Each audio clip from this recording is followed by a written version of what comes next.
Hello everybody and welcome to round 6 of the Tail Racing Ring Runners here in Season 9. It's time for the GT4 class to take centre stage in the final round in January. We're using the combined VLN layout for the first and only time this season. Somewhat surprisingly, it's or the first time I should say since the first round and the last time indeed in this season. Myself and Ewan James Parfitt with you for this round of the championship. This is how they line up with Jason Hightower and Dan McFarlane on the front row, Corey Stas and Evan Kratward on row 2 ahead of Ian Bertolucci and Matthew Mayer. Then it is Dean Dilt 7th place ahead of the Ampole sitter Stephen Johnson. Tim Watchow and David Bauer round out the top 10 with Chase Petterjohn and Dave Hernandez on row 6. 13th place has gone to Scott Sadler ahead of Pat Mace with John Amico and Valasencio on row 8. Ray Teo didn't set a time, neither did Pat LeBros. They're on row 9 ahead of Rick Putnam and Dave Mull. Dan Cosick is 21st ahead of Houston Elliott with Christopher Heron and Dylan Hessling rounding out the 24 drivers who are on the grid for this race. What a huge grid it is here, James. That was the first thing we said when we logged into the session. It's a very, very big grid indeed, ready for this race. Yep, ready to go. And the interesting thing as well is a complete mix of cars. We've got Mercedes out in front with Hightower, Aston Martin, BMW. Mercedes seems to be a little bit of a favourite for the top half. Then we go down into the McLarens further down as well. There's 5 of them from 12th down. So yeah, this is going to be really interesting with the complete mix of cars that we have. I'm quite looking forward to this. Yes, I am as well. It's only the second time where we've used multiple cars on one night. The supercars we used a couple of weeks ago, but this is the second time we'll be doing it again for the hypercars and the GT3s. That's in 2 and 4 weeks, respectively. As they make their way down towards the end of the straight, let's just tell you about the championship standings coming into this round of the championship.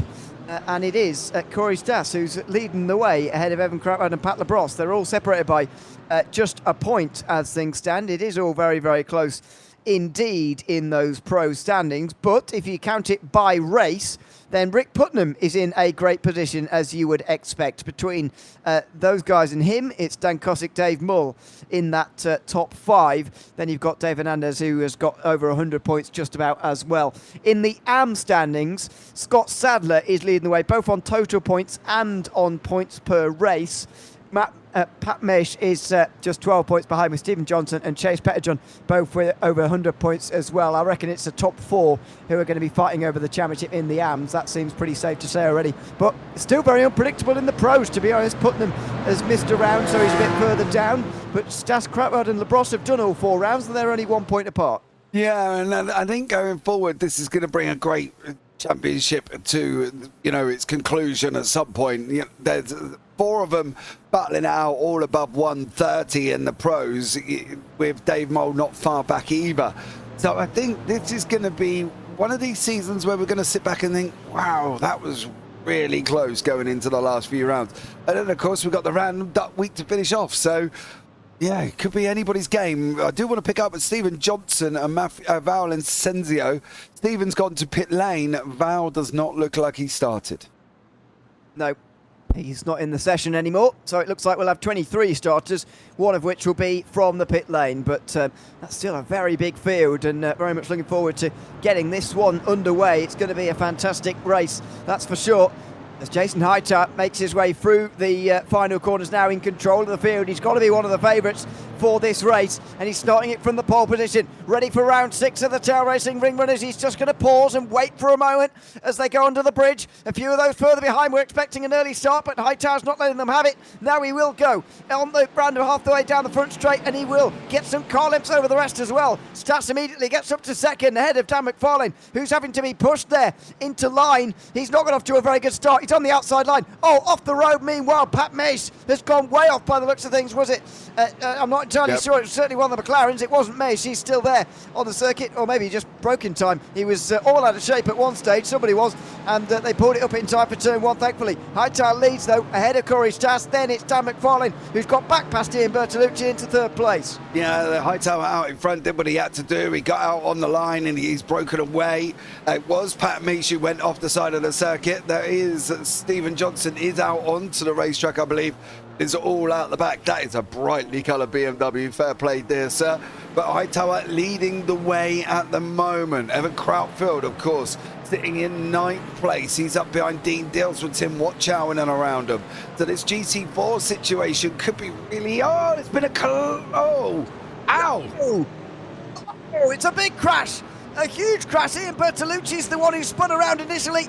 And there's been a number of drivers who've got damage after crashing into each other afterwards. That is a big, big shame. Through nearly 3 wide in towards the S's. This is David Bauer, who's leading in the AMs by some distance, or at least he was, until that incident. And now all of a sudden he's got Chase Petterjohn right behind him. That's a real shame that a lot of these drivers are going to have damage from that opening lap incident. Yeah, Hernandez has had to jump straight to the pits. That was Bertolucci, Krautfield, Hernandez, all involved, Mole involved. It was a little bit calamitous. We will have a look back, of course, a little bit later on. Krautfield has jumped to the top of the tower. That is because he's in pit lane. Everyone, do not panic. He has not all of a sudden whizzed round in front and taken the lead. But Bauer leading the AMs. Chase Petterjohn not too far behind him, though. So 2 Mercedes battling it out there. But Hightower still leads overall. He does. And he's only got Corey Stas staying with him as things stand as well. Everybody else finding it fairly difficult because of the pace that he's putting on at the front of the race. Bit of a gap back to McFarlane, then back to Matthew Mayer as well, who's actually 4th. As you say, Crowder is not leading the race.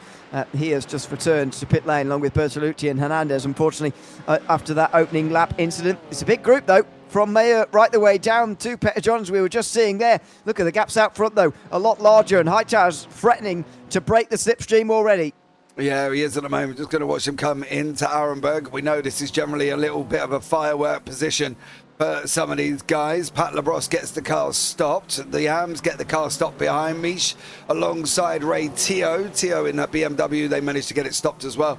John Amico and Tim Watchow all through Arenberg. So that's all well and done. Dylan Hesselink goes through, and of course, brightly coloured Stephen Johnson.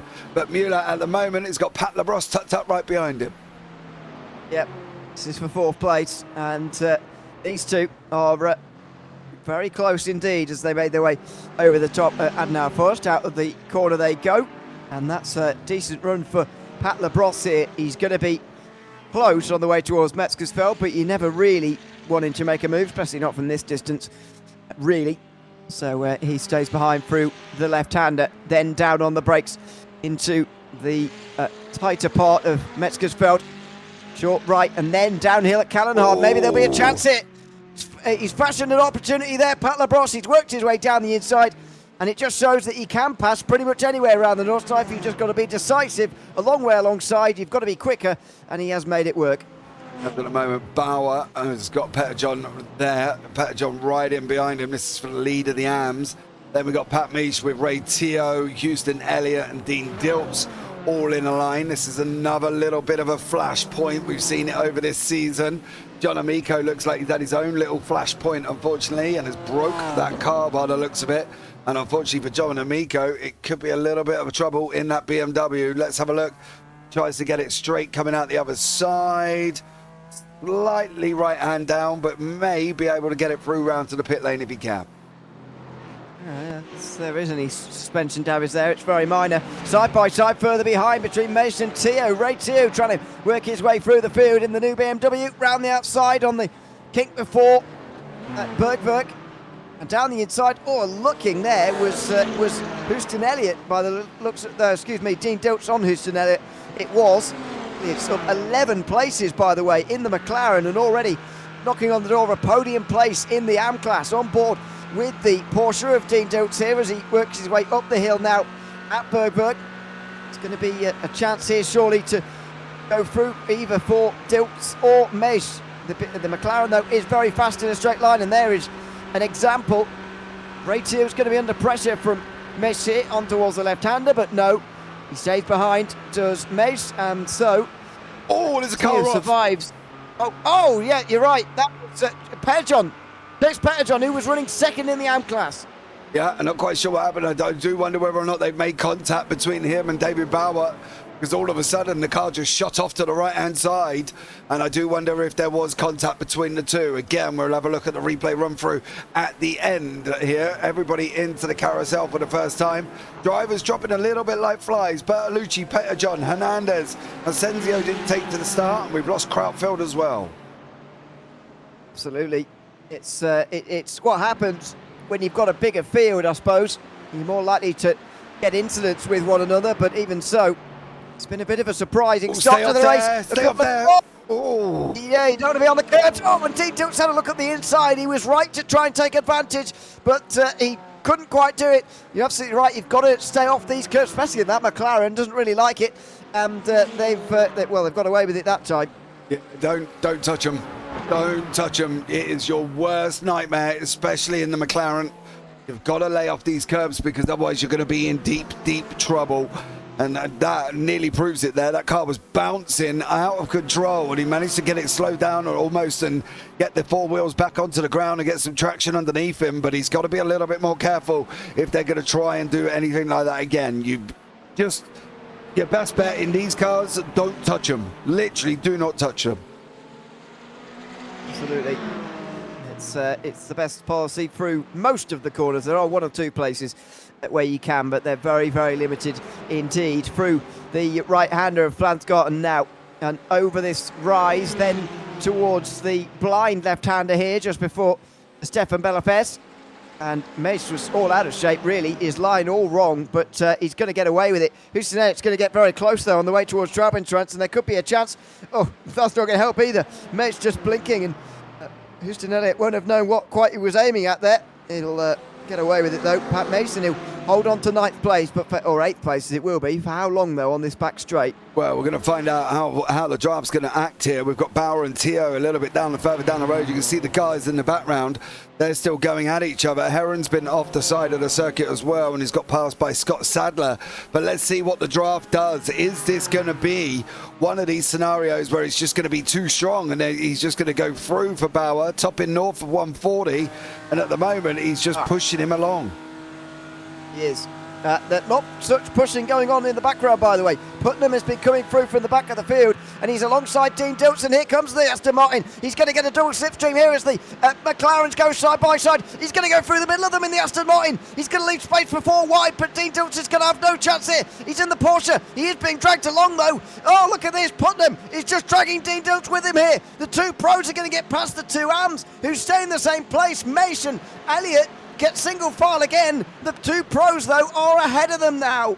Yeah, literally just roared through on them and left them there. You saw the strength for the draft going down for Tio. He pulled Dilts in behind him and literally just kept him there, and that was incredible from the 2. And these 2, I don't know if their bumpers are attached or they're just not separating, but Tio now, is he going to look at the inside of Bauer? He's not. Krautfeld has now dropped out of the lead. He was never really in it, and then Dilts now manages to hold on. There's a fly McLaren! Oh!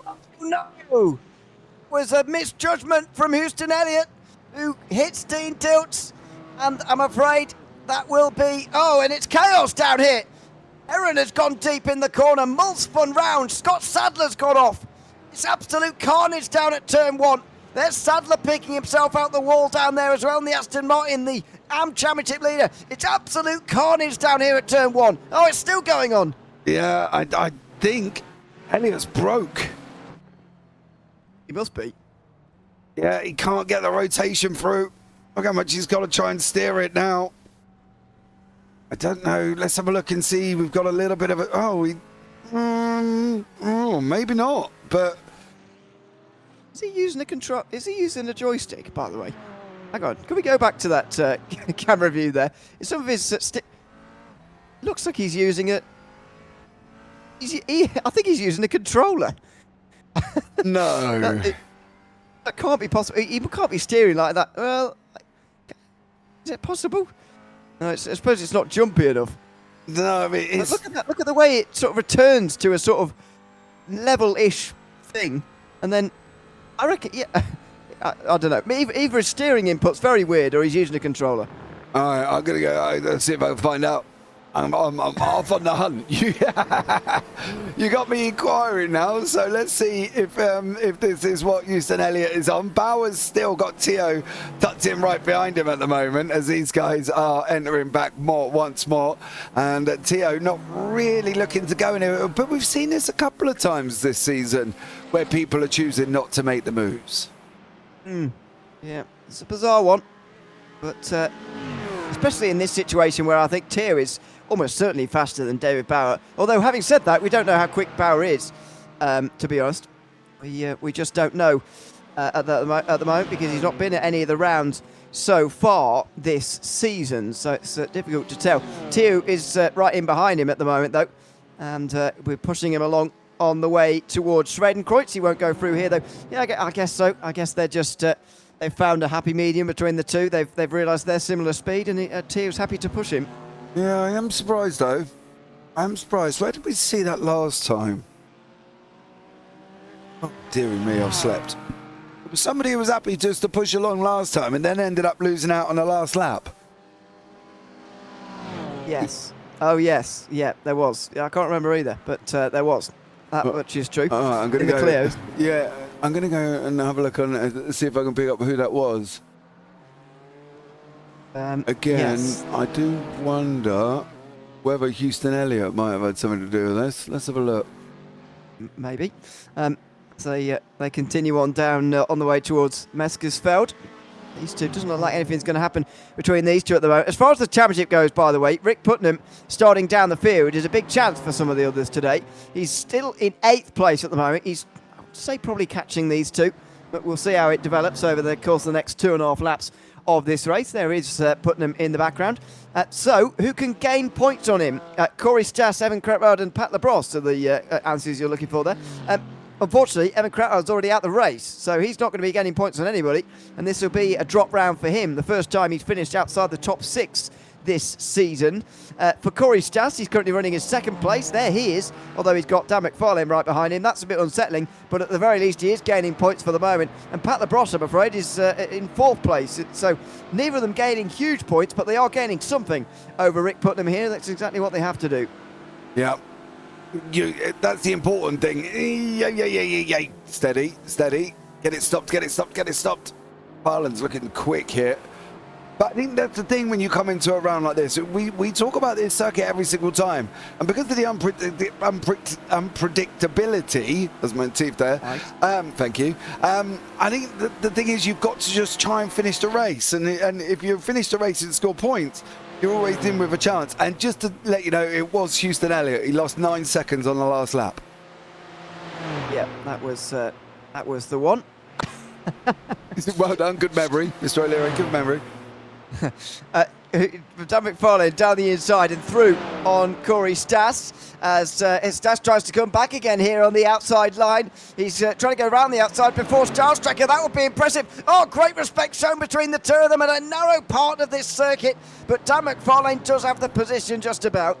Yeah, he did manage to keep hold of it now. The question is what is Stas going to come back and do here? He has got the closing in of Labrosse, so he's got to make a choice. He either fights with McFarlane or just tries to stay with him and stay out of the grip of Putnam and Bauer and Mueller and Labrosse all behind him because he doesn't want to get dragged into it. Certainly don't want to make a mistake and really cause yourself to some trouble. But why Bauer and Tio are doing this, Putnam's coming. He's only 4 seconds back at the moment. Yep. Absolutely. As they make their way up to the highest point on this circuit.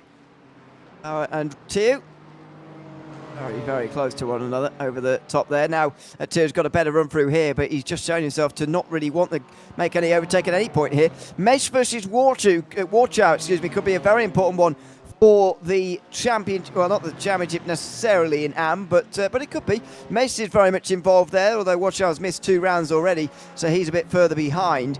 Mace, though, won last time out at the Clio Cup round after losing some points in the supercars.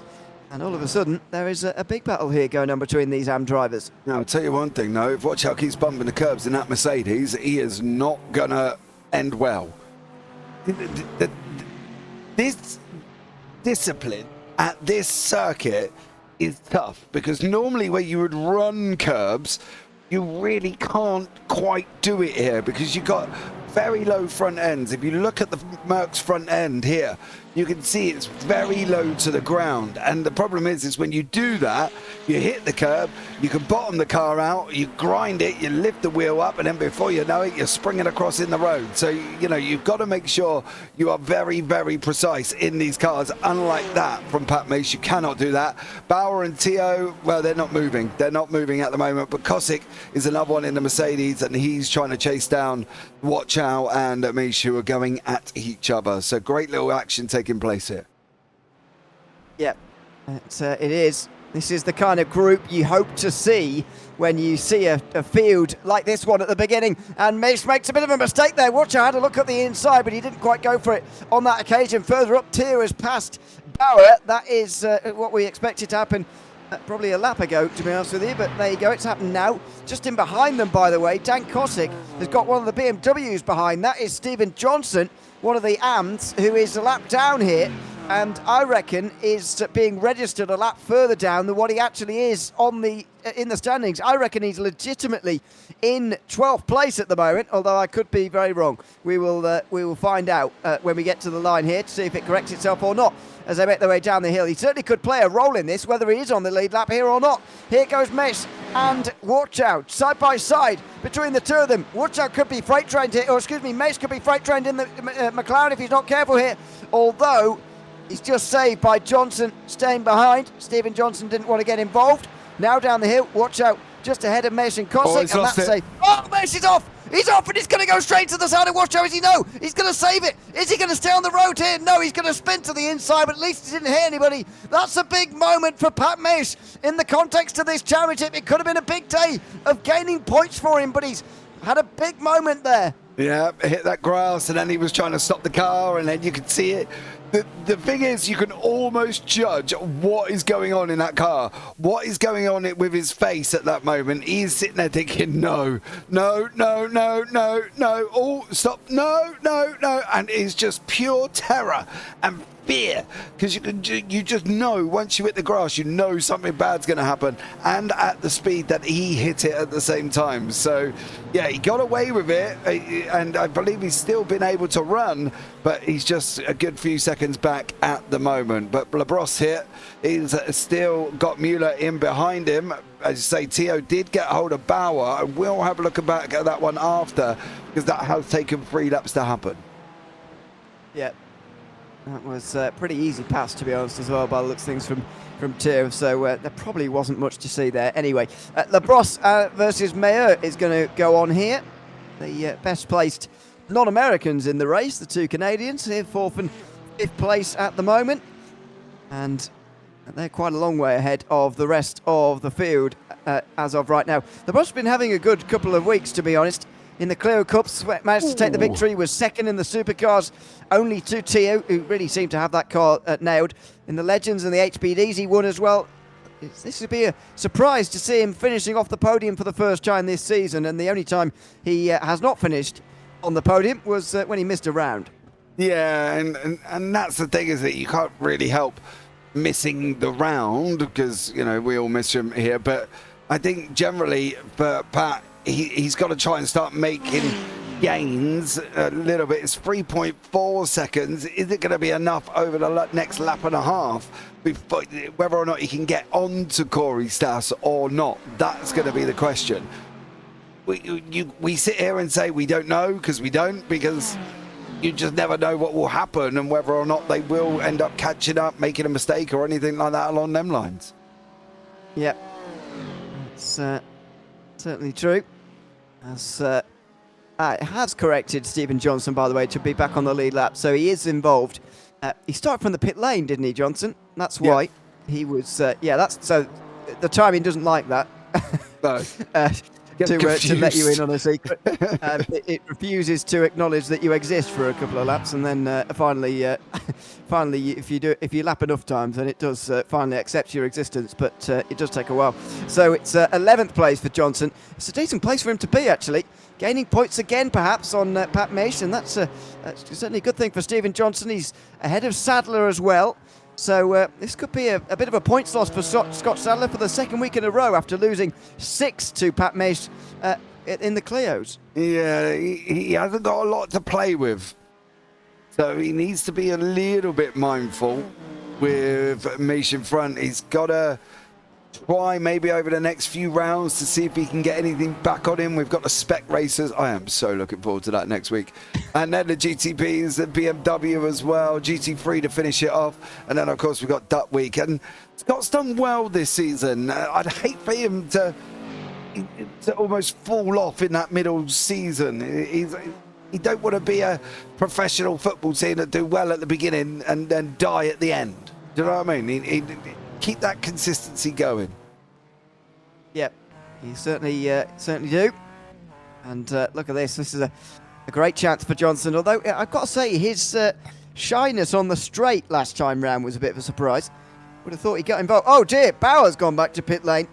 He was right in behind Ray too, and that's going to be one we'll have to look out in the replay run through later, because he's disappeared from the face of the earth very quickly there. Yeah, he's gone straight back. He went off track and then went off again and then went back to pit lane. So whatever he did, it was dramatic.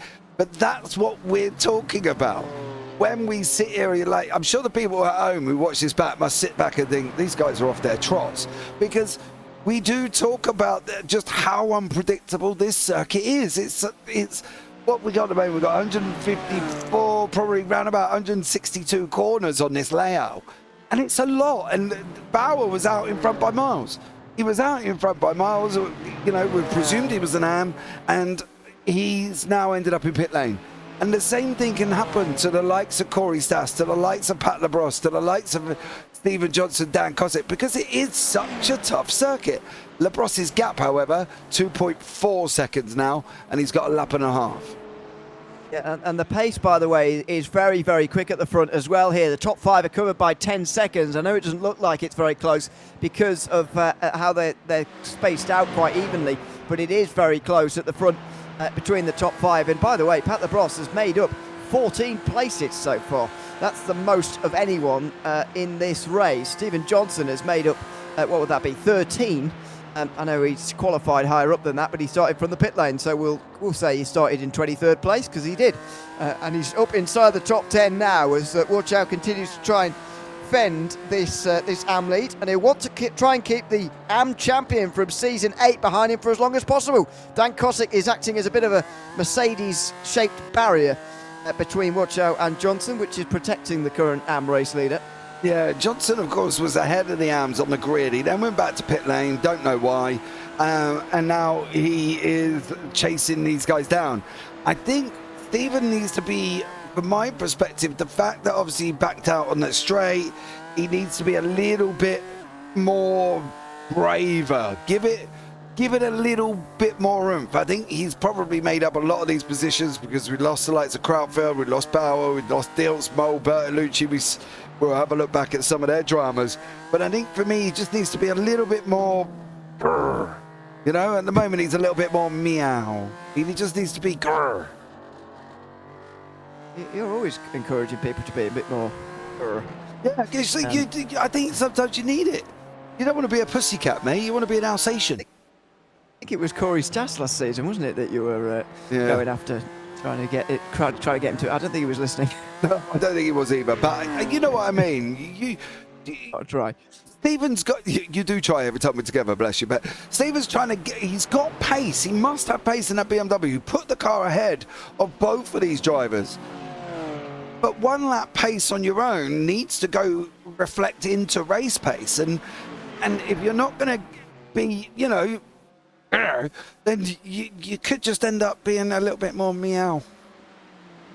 Well, let's see what happens on the straight here. He might be biding his time. Oh, no! He's going to brake and just avoid Dan Cossack, who's gone for a big crash there at Schaudenschranz. That is the previous champion of the AM class, now a pro driver promoted this season, making a big mistake there, a big spin from 9th. And he's dropped down the field right in front of Pat Mace there, who spun off at the last lap, don't forget. We'll see what the damage is like, but it might not be good news here for Cossack. It could be a return to the top 10 for Pat Mace. There's the damage for Cossack. Yeah, he's right hand down. He's going to have to try and get that round. I think he's going to have to go pit lane, but I expect this to be over very, very quickly.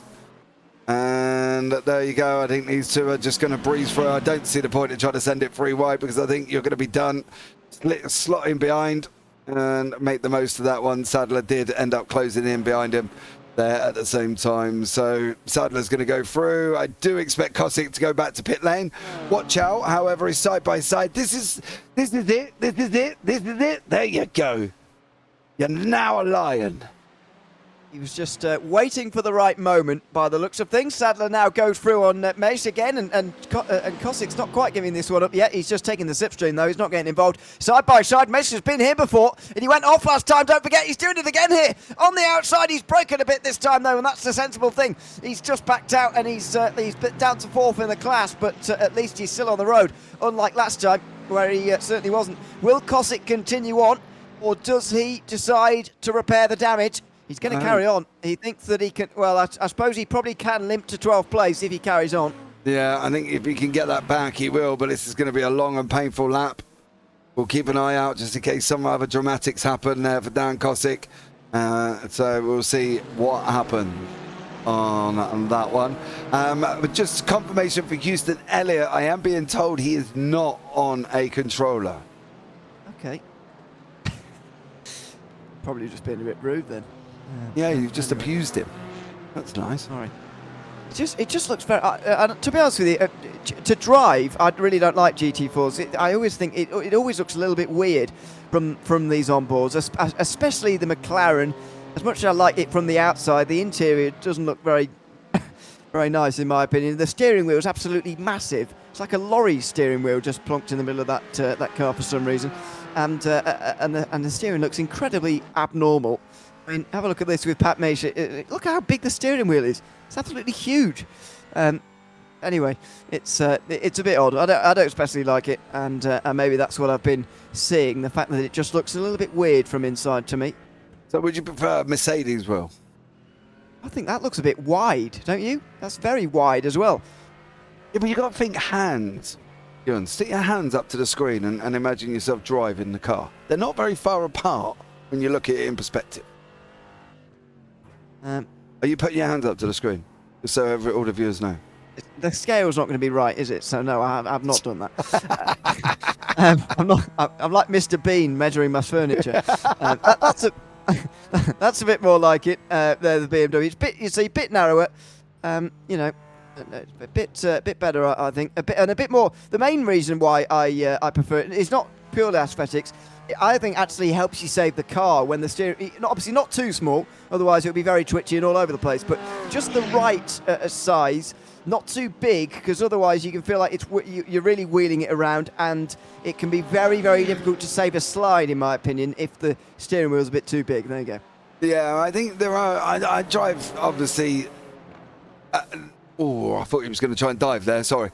I drive, obviously, NASCAR with a circular wheel, so obviously that's, for me, feels comfortable. Yeah, it's a bit different. Yeah, and you know, I know my son's got like a Ferrari Grand Prix wheel thing that he drives on. And again, it does feel different when you take it off, you know, because you can take them on and off, can't you?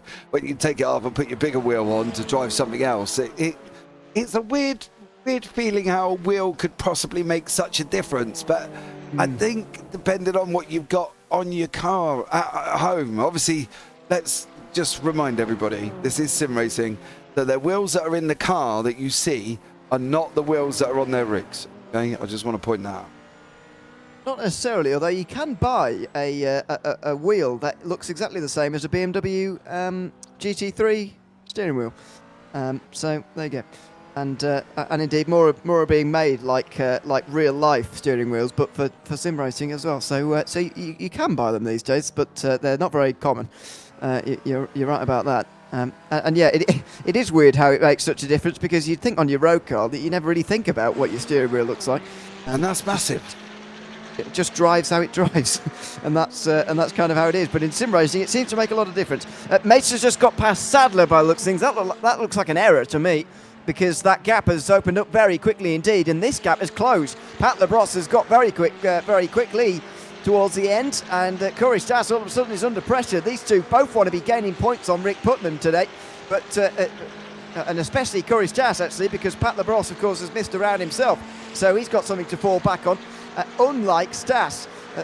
By the way, Labrosse 15 points ahead of Putnam coming into today. Here he comes. He's on the straight. Oh, he's just on the left-hand side. The McLaren's so quick in a straight line, and he's proving that now on the way towards the book curve. Fantastic speed from the McLaren, and Pat Labrosse is onto a podium again here. Yeah, great job. Another one for Pat. Since he's been back for round 2, 3, 4 and 5, it'll be another podium if he does finish there. But you're right, that McLaren has got some pace. In that line, that BMW had nothing. No. It's remarkable, really. I think, it comes from the DNA a little bit of the McLaren 12C in the GT3 class that was always the quickest and has been for well over 10 years, the quickest GT3 in a straight line. Everyone using it at places like Monza and Spa and places like that. I feel like some of that DNA is still within the McLaren GT efforts that they are making these days as well, especially in the GT4 category. It's a very, very fast GT4 in a straight line. Can Stas stay with him through this technical section to maybe use the draft to come back at him towards the line, I wonder? Well, if he wants to get his place back, he hasn't got a choice. That's it. There's no other way round it now, is there, for Stas? If he wants to get his place back in his podium spot, he's got no other choice to stay with Labrosse. He's going to have to take more risks because that McLaren is a little bit more nimble. It's faster. The BMW, some describe as a house brick on wheels. So he's got to just try and stay there as much as he can. He's only got, what's he got now? A few corners to go, possibly looking at the track map before the straight, and already 6 steps back. Yeah. I always thought he was going to lose some time, but as long as he doesn't lose too much, he's got a chance here, Corey Stas. We'll try and go back and watch Mason Sadler as well later when they get to the straight, but they'll get there about 30 seconds after these guys, so we'll have a chance to watch both on the way towards the line here as Jason Hightower looks like he's closing in here on a victory. It would be his first of the season. In fact, it would be his first podium of the season if he can just hang on for these final moments. In through the S's, these guys come. Labrosse has put in a great end to this lap. After making the overtake on the way towards the Moot curve, he looks like he's done enough here. 15 places gained so far in this race. Can he hold on to this down the straight? Yeah, the question will be is how close are we going to get? We're just touching 8 tenths. The problem is the speed of the McLaren. 7, 7, 7, still out at 7. We're not really gaining enough. I know we've got a long way to go, but he ain't going to get there. Even on the straight, don't forget these are open setups, so there is a possibility difference in downforce settings and everything else that comes involved with it. I don't think he's going to get there, you know. He's closing, but the straight isn't long enough, I don't think.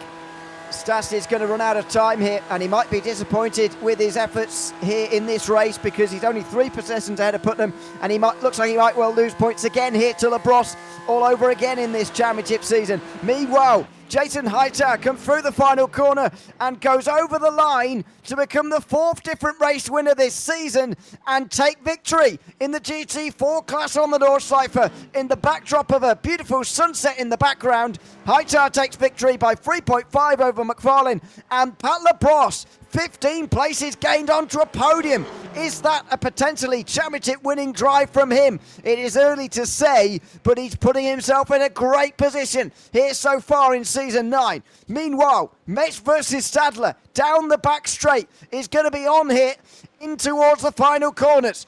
Mesh on the defensive in the McLaren. It's not absolutely impenetrable here on the straight. As you can see, if you've got slipstream, you've got a chance. And Scott Sadler's looking for a podium here in the arms and the bonus point that comes with it as well. Down the hill they go.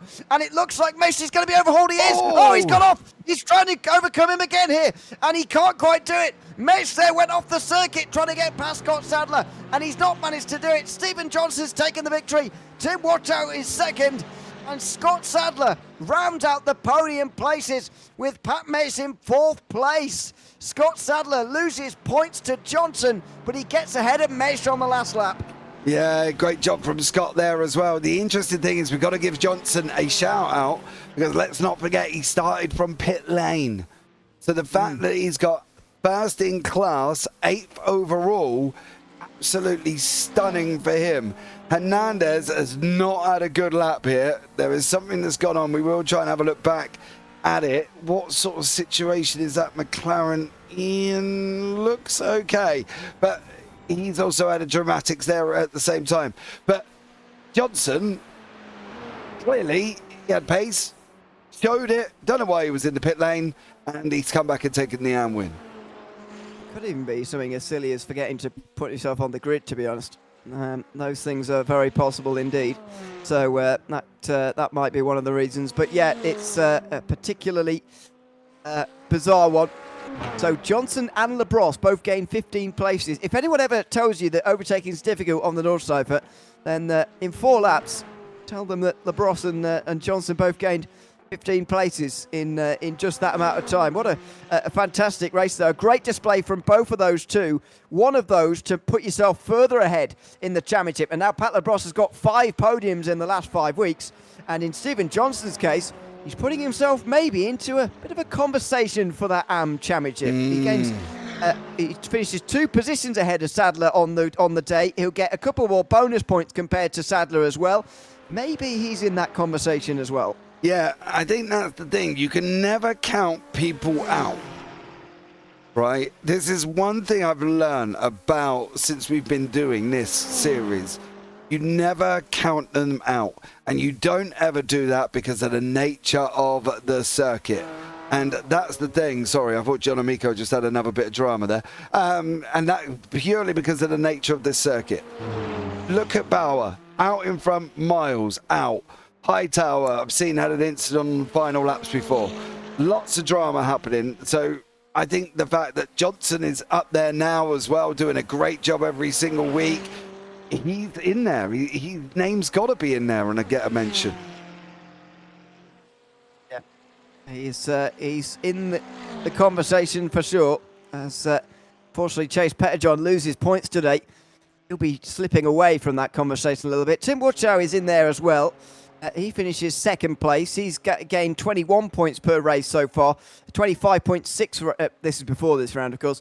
25.6 is what Sadler's managed. So when you take Woodchow's 2 races absent out, suddenly he becomes an outside contender as well. But it's a little bit away from us applying those drop weeks and really seriously thinking about who's going to win this championship. Although, saying that, there are only 5 rounds to go. So we're not going too early, as I normally do. Into the final corners for Dave Hernandez. We're about to see what happened to him in the replay rundown. What a beautiful sunset, though. I don't know what time of year we're using this circuit, but look at that. Orange sky in the background. God, lovely. You want a photo or are you okay?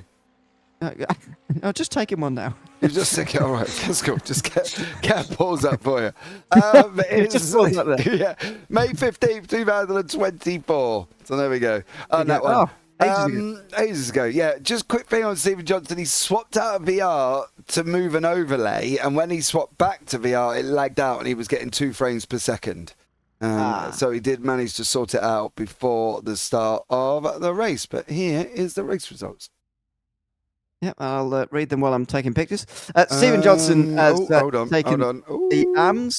We'll do there you go. In its entirety. There we go. Jason Hightower is the race winner overall, 3.5 seconds ahead of Dan McFarlane. Pat Labrosse held off Corey Stas at the end, as we saw. Matthew Mayer with a solid top 5 ahead of Ray Tier, who was on his own after David Bauer crashed. Then it was Rick Putnam in 7th place, reigning champion. Stephen Johnson, the AM winner, was in 8th, ahead of Tim Woodchow and Scott Sadler, joining him on the podium. Pat Mace was 4th in class, ahead of the previous AM champion, Dan Kosick. He finished 12th, ahead of Christopher Herring, with Houston Elliott and Dylan Hesselink rounding up the top 15. Chase Petterjohn, John Amico and Dave Hernandez were the final drivers to make the finish. The 6 below did not. That was David Bauer, Dean Diltz, Dave Mull, Ian Bertolucci, Emma Crowd and Val Asensio didn't even start. So that is your 24 driver field, the biggest field of the season so far, I should say. And now we'll have a look at what happened for all of them, because there was plenty of stuff. Yeah, this was right at the beginning of the race. So this is Pat Meach, who's gone and made a little bit of a drama for himself. And then if you keep an eye in the background, there is a spinning Dave Mole, I believe, who also had the problem going down into turn number 1. Okay. There goes Pat. And Dave. Go round? No, he just, I guess that must, that he locked up. But he did have, I believe he had a further moment. Well, maybe it was down here towards turn 3, which is a difficult corner. Yes. Yes, there you go. There was a bit of contact in the background with one of the Aston Martins. So that's what happened through the Mercedes arena. Now, this is the big crash. Bertolucci was the one who spun initially in the Mercedes, just gets on that inside curb, and there's a big stack up, lots of smoke, everybody tries to avoid, bang! That was one of the other Mercedes coming straight into the scene of the accident. That might have been Evan Croward, I don't know, but somebody there went straight into the side of Bertolucci. That was the end of his race. Yeah, I got a funny feeling you might have been right, because I don't think this man saw a lot once he come round his corner. There we go, and then there's a car there, bang! Oh! So yeah, smoke and then crash. Oh, look at the angle as well. Yep, not good on that one. Dave Hernandez got caught up in that situation as well, I believe. Dave in that McLaren at the same time. So there's the smoke, there's Krautfeld, it hit him, and then Dave, oh, no. Bang. He did the right thing by throwing himself off the road, but he just needed to slow down. He accelerated, unfortunately, on the gravel there on the outside. Just needed to slow down. He did the right thing, though. If in doubt, throw it off the circuit. You know, that's a decent policy sometimes, but he unfortunately sped up while throwing it off the circuit, and that isn't such a great policy. This is, a big accident for Dave Mull. Wow. He's lucky that wasn't a bigger crash. Yeah, absolutely. Just got a little bit loose and then unfortunately ended up out onto the curb. This is Dean Dilts' moment where he lost a couple of places. Oh, I can see where this... Straight on. Yeah. Bang. And he goes on that one. Now, this is the other one I wanted to find out what happened here, because Chase Petterjohn... Oh! Okay, so he goes on... Whoa! And then he's lucky everyone avoided him, yeah. Yeah, so he went. So he went on the grass, didn't he? And then all of a sudden, oh no, wrong way. So he goes on the grass there, but watch the raised curb here, there, and then unfortunately, bang, round he goes. So that was the one that we saw, well, just in front of us while we were live. John Amico has had a moment coming off circuit as well. And behind next one of this Heron's. Oh, you're going to get that wrong, aren't you? Yep. There we go. He's already missing his rear bumper, but just ran a bit wide after Brunson, and he dropped down the field. Did finish the race though, as this is what happened through Shroud transfer for Christopher Herring. Just a little bit wide. Gets away with that with only a graze on the wall for the fan carousel.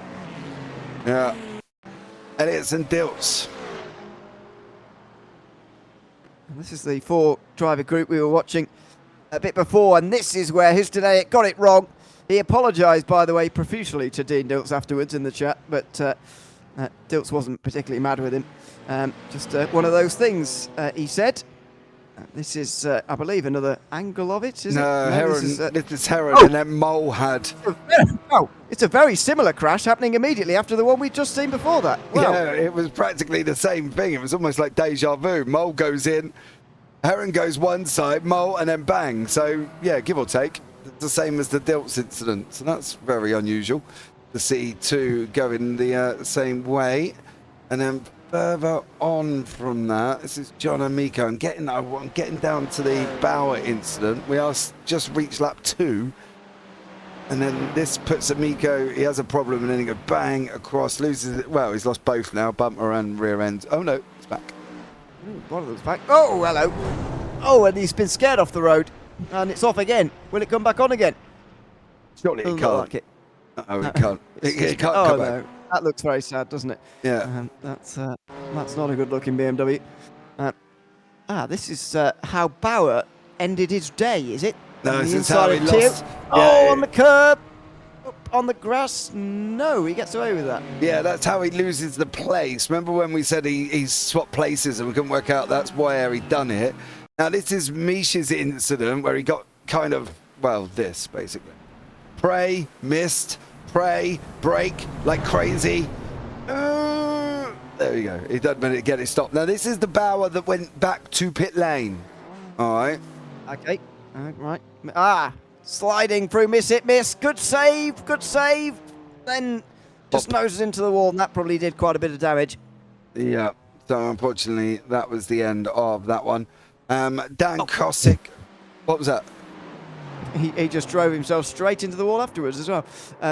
So that definitely did the damage there. I'm surprised that didn't do more damage, actually. Dan Kosick did manage to finish 12th after carrying on with this damage that he got from this incident. We saw him carrying on and not using his fast repair, and he was correct to do it in the end because he still finished 12th. Yeah, this is Chase Petterjohn's moment on lap number 4. Goes round there and manages to hold off. Now, Dave Hernandez isn't far behind, so I was hoping... I thought they might have been together, but no. I think this is just going to be a running in deep. He actually managed to spin the McLaren, which I was quite impressed with. Don't. Oh, he's got away with it. Thank goodness these cars aren't too low. No, do not do that, by the way. Anyone who's watching, don't reverse like that. You'll get beached. Don't go on the curves. And this is Chris Herron's moment on lap number 4. Again, they did that twice. Again. Same thing, isn't it? Almost like watching a replay of the replay, but that is two different things. So he did that half the laps. He did that crash.